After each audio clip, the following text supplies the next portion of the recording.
Vocabulary number 4, attention getting. How do you get a deaf person's attention?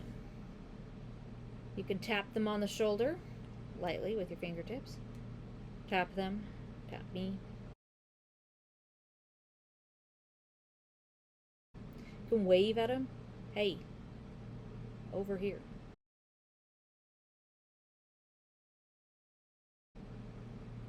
You can flick the lights on and off, like once or twice.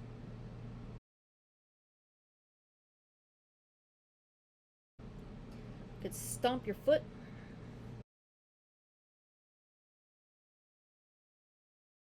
Another sign you need to know, we're going to see in this section, is to look at. We had see with our palm backwards. Now we have look at, watch or look at. And there's a two-handed variation or one. And now here is snapshot number 4, attention getting.